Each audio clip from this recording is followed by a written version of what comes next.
Hello बच्चों, कैसे हैं आप सब।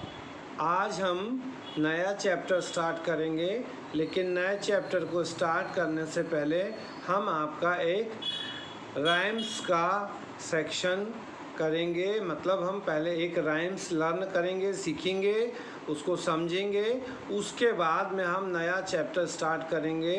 तो आज के राइम्स का टॉपिक है द 5 लिटिल चिकन्स। चिकन्स किसको बोलते हैं हम? चिकन्स बोलते हैं चिक यानी मुर्गी के बच्चे को। ठीक है, चिक हम किसको बोलते हैं? मुर्गी को, और चिकन्स मुर्गी के बच्चे को चिकन बोलते हैं। तो now starting the poem, said the first little chicken with a strange little squirm. ठीक है, said the first little chicken with a strange little squirm. Squirm मतलब होता हैगा पेनफुल मूवमेंट या बड़े परेशानी की स्थिति। आई wish I couldn't find A fat little worm. वो क्या बोल रहा है? बड़े परेशानी में बोल रहा है कि मैं चाहता था लेकिन मुझे नहीं मिला एक मोटा little worm. Said the second little chicken with a painful hungry graze. Graze यानी कि दुखी होकर देखना। दूसरे चिकन ने भी कहा लेकिन दुखी होकर देखते हुए। आई wish I could find A fat grain of mass. वो क्या कह रहा है? उसे भुट्टे का दाना चाहिए था। Said the third little chicken with a sharp little squeal. Squeal यानी चिल्ला करके, जोर से चिल्ला। I wish I could find some nice little meal. वो क्या बोल रहा है कि मुझे अच्छा खाना चाहिए था। ठीक है, तो पहले चिक को क्या चाहिए था? चिकन को पहले चिकन को चाहिए था fat little worm. Second chicken को चाहिए था fat grain of mice. Third chicken को चाहिए था little mice nice little meal. उसके बाद आगे फोर्थ चिकन क्या कहता है? The said the fourth little chicken with a sign of grief. Grief यानी दुखी होकर के कहना। I wish I could find a little green leaf. उसको क्या चाहिए था? छोटी हरी पत्ती। Said the fifth little chicken faith with a फेंट लिटिल क्राई। फेंट मतलब दुखी होकर, कमज़ोर होके बोलना। आई wish I could find a little grain of राई। राई क्या होता है? एक खाने का दाना जो जानवर लोगों को, पक्षियों को खिलाते हैं, उसको राई बोलते हैं। Now see her sad the mother. अब उनको देख के उनकी माँ ने क्या कहा? From the green garden patch if you want your breakfast just come here and scratch. Scratch यानी अपने नाखूनों से किसी चीज़ को कुरेदना। मतलब उसकी माँ ने कहा कि सबको ऐसे बैठे बैठे खाना नहीं मिलेगा, सब लोग मेरे साथ गार्डन में चलो, अपने नाखून से ज़मीन को स्क्रैच करो तो आपको खाना मिलेगा। तो ये थी हमारी पोएम, जिसे आपको लर्न करना रहेगा और लर्न करके उसके राइमिंग वर्ड्स को ध्यान में रखना है। ठीक है, जैसे ग्रीफ, लीफ, फेंट, क्राई, राई, पैच, स्ट्रेच एक्सेट्रा। चलिए, तो अब हम स्टार्ट करते हैं हमारा आज की क्लास का थर्ड चैप्टर, जो है ऑन द अर्थ यानी पृथ्वी के ऊपर। हम देखते हैं हमारी धरती कितनी खूबसूरत है। हमारी इस धरती में बहुत सुंदर सुंदर पेड़ पौधे होते हैं। All things of nature that we can seen on the earth and from the earth are of the earth. ठीक है, मतलब क्या है, सारे नेचर को हम देखते हैं और अर्थ के साथ में काम करते हैं। चलिए तो हम पढ़ना स्टार्ट करते हैं हमारा chapter of the earth. Megha jumped on to her mom's lap. She loved the stories mom told her. But that day, mom said, Megha, today you tell me a story. You tell me about your day at school. Megha हमेशा अपनी माँ की गोद में जाकर के बैठती थी और उसकी जो माँ थी वो उसको अच्छी अच्छी कहानियाँ सुनाती थी। तो एक दिन उसकी मम्मी ने, मेघा की माँ ने क्या कहा कि चलो अच्छा आज तुम मुझे एक कहानी सुनाओ। कहाँ की? तुमने जो आज पूरे दिन स्कूल में किया है उसकी कहानी को तुम मुझे सुनाओ। Megha thought for a while. Megha कुछ समय के लिए रुकी और सोचा। Then she said okay I will tell you about my day at school. तो कुछ देर के लिए वो रुकती है, सोचती है और फिर बोलती है कि चलिए ठीक है, मैं आपको आज अपने स्कूल के बारे में कहानी बताती हूँ। Today your teacher talked about names. Today our teacher talked about names. आज क्या हुआ था? टीचर्स ने नामों के बारे में बताया था। What did she says about name? Ask mom. तो मम्मी ने पूछा कि उन्होंने क्या बताया था। She said some pupils have a special story about their names. Then some student told stories about their names. तो उसने क्या कहा कि माँ आज टीचर ने कहा था कि हर बच्चे के पीछे, नाम के पीछे कोई स्टोरी होती है और कुछ बच्चों ने भी अपने नाम से जुड़ी हुई कुछ स्टोरीज उसको स्कूल में सुनाया था। Oh that's interesting Megha, please tell me what they said about names. तो मेघा की माँ ने कहा अच्छा ये तो बहुत इंटरेस्टिंग है, चलो अच्छा आज तुम बताओ कि उन्होंने नेम्स के बारे में क्या बताया था। Raghu said he was named after his grandpa. Raghu ने बताया कि वो अपने ग्रैंडफादर के नाम पे ही उसका नाम पड़ा है। Hema said she was named after her aunt. उसने कहा कि उसका नाम जो है उसकी आंटी के तरफ से मिला है, आंटी ने दिया है। Mom I wish I too had a story about my name said Megha. तो उसने कहा मम्मी फिर मेरे नाम के लिए भी कोई स्टोरी होगी। मेघा नाम कैसे पड़ा? There is a story about your name also said mom. तो माँ ने कहा कि हाँ हाँ तुम्हारे नाम के पीछे भी एक स्टोरी है। तो वो क्या कहती है? Really? Tell me please. Tell me now said Megha. उसने कहा अच्छा मुझे आप बताइए और मुझे बताइए ना माँ। What is your name mom asked. माँ ने पूछा तुम्हारा नाम क्या है? तो उसने बताया मेघा, मेरा नाम मेघा है।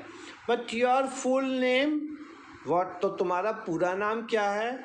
मेघ पुष्पा, दैट इज मेघ पुष्पा। तो उन्होंने कहा यू नो मेघ Pushpa, your dad is a great nature lover. उसने कहा कि तुमको पता है मेघ पुष्पा क्यों पड़ा है? क्योंकि तुम्हारे डैड जो हैं वो प्रकृति के प्रेमी हैं, नेचर लवर हैं। He loves everything about the earth. वो धरती की हर चीज़ को प्यार करते हैं। But what has that to do with my name? Megha asked. तो उसने कहा मेरे नाम के साथ ऐसा क्या हुआ? I am getting to that your dad always said names should be of the earth. तो उन्होंने बताया कि हमेशा पृथ्वी के अलग अलग नामों को वो ढूंढते रहते थे। Oh of the earth, what does that means? उसने कहा कि अर्थ, इसका क्या मतलब होता है? Listen you will understand. On the morning you were born, it was very cool and pleasant. A gentle breeze was blowing, dark clouds were dancing about in the sky. A nightingale was singing in the tree. Suddenly you cried out. तो उसने क्या बताया, मम्मा ने बताया कि जिस दिन तुम पैदा हुई थी सुबह के टाइम पे बहुत ठंडी ठंडी सुंदर हवा बह रही थी, बादल आसमान में डांस कर रहे थे, साथ साथ में नाइट एंजल जो है वो पेड़ों पे बैठ के गाना गा रही थी और अचानक तुम रोने लगी। हाउ ब्यूटीफुल यू लुक्ड, तुम बहुत खूबसूरत लग रही थी। How beautiful that morning was, वो सुबह भी बहुत खूबसूरत थी। अ जेंटल ड्रेजलिंग हैज़ स्टार्टेड, और ड्रेजलिंग मीन्स छोटी छोटी पानी की बूंदें बरसने लग गई थी। There was a sweet smell in the air, हवा में बहुत खूबसूरत मीठी मीठी खुशबू आ रही थी। देन योर डैड केम इन, तभी तुम्हारे डैड आए।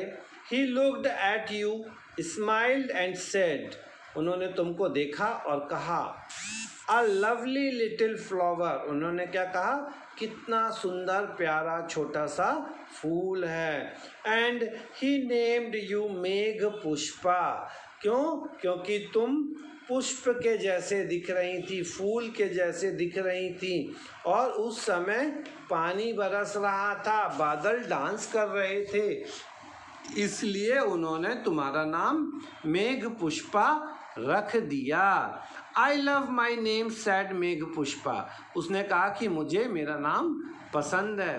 But what has that to do with the earth, तो उसने पूछा कि कैसे ये अर्थ से रिलेटेड हुआ, तो उन्होंने उसकी माँ ने फिर बताती हैं उसको। मेघ Pushpa is a Sanskrit word said मेघाज mom, तो उसकी माँ ने कहा कि ये एक संस्कृत का शब्द है। It has in two smaller words, इसमें दो छोटे छोटे शब्द जुड़े हुए हैं, मेघ एंड पुष्पा। मेघ means cloud and Pushpa means flower. The Megha Pushpa means a flower born out of clouds. It means raindrops. मतलब उन्होंने क्या कहा कि बादलों में जब फूल खिलता है, बादलों के बरसने पर जब फूल खिलता है तब उसको मेघ पुष्पा कहते हैं। और तुम बारिश होते समय में पैदा हुई थी। Thus your name is so much of the earth, इसलिए तुम्हारा नाम पृथ्वी के साथ में जुड़ा हुआ है। Dad choose for you this name of earth, उन्होंने पृथ्वी से ही नाम लिया है। I love my name said Megha with a smile, उसने कहा कि मैं अपने नाम से बहुत खुश हूँ। My name is one of the earth, मेरा नाम धरती से जुड़ा हुआ है। Now I know the story of my name, अब मुझे मेरे नाम की कहानी मालूम चल गई है। Tomorrow I will share my name story with my friends at school, उसने कहा कि अब मैं कल जब स्कूल जाऊंगी तो मैं अपनी स्टोरी, अपने नाम की स्टोरी को अपने दोस्तों के साथ शेयर करूंगी। तो ये था हमारा लेसन ऑन द अर्थ। इसके बाद में कुछ इसकी एक्सरसाइज हैं, चूज करेक्ट हैं, हम वो भी देखते हैं। पिक ए टिक, राइट और cross for each of the following, इनमें हमें राइट और क्रॉस लगाना है सबके सामने। चलिए, तो फर्स्ट है Megha jumped on her mother's lap, right. Megha asked mom about her day at school, right. Hema said she was named after her grandpa, wrong. Megha's full name was Meghpuspa, right. Megha's dad was a great lover of nature, right. It was very hot when Megha was born, wrong. Megha's dad gave her name of the earth, right. Meghpushpa is a Sanskrit word, right. Now we will see the choose the correct answers for each of the questions. What stories did Megha love? the stories her teacher told her, the stories her mother told her. So the stories her mother told her is correct answer. B, second number. What stories did Megha tell her mother? The story of her day out at school. ठीक है. What did Megha's mother tell her? The story of her name. What was the night angel doing when Megha's were born? It was singing. Why did Megh Pushpa's dad give her name that name? Because he said Megh Pushpa looked like a flower, because he said that name should be of the earth. B, second wala, name should be of the earth. Now see the question and answer each questions briefly. Who gave Megha her name? Megha's name given by her father. Who were Raghu and Hema? Raghu and Hema are Megha's friend. What is the meaning of the word Megh Pushpa? The meaning of the word Megh Pushpa is clouds and flowers. That means flower. Yeah, the meaning of Megh Pushpa is flower born out of clouds. What kind of morning was it when Megha was born? Morning was so pleasant and cool. Now the next one is your word power section, and in this word power section we will make the opposite words. Day का opposite night. अर्थ का sky. Friend enemy, ENEMY, enemy. Special का nothing. Beauty morning का evening. Beautiful का ordinary. Ugly. Beautiful का ugly. Everything का nothing. Interesting का dull. ठीक है. इसके बाद next है choose the correct word for each the blank. Granny told us a story. STORY. Some students told stories about their names. Nalini was named after the lotus flower. It was raining and a strong wind was blowing. He looked at me and smiled. ठीक है. अब इसके बाद में है see the pictures and different in the picture. What is the difference in picture A and B? तो इसको आप पिक्चर को देख करके खुद करेंगे. आप देख रहे हैं कि सोफे पे कैट बैठी हुई है, इसमें नहीं बैठी है, और आपको इसमें ए एन और दा का यूज़ करना है. ठीक है. तो इस प्रकार से हमने द अर्थ चैप्टर देखा और अब इसके एक्सरसाइज देखे. तो आपको ये चैप्टर समझ में आ गया होगा. बच्चों अपना ध्यान रखिएगा, घर पे रहिएगा, सुरक्षित रहिएगा, और इस चैनल को अगर आपने सब्सक्राइब नहीं किया है तो सब्सक्राइब करिएगा, और जिनको चैप्टर समझ में नहीं आता है तो वो चैप्टर को बार बार देखने से उनको चीज़ें आराम से समझ में आ जाएंगी. तो बच्चों अपना ध्यान रखिए.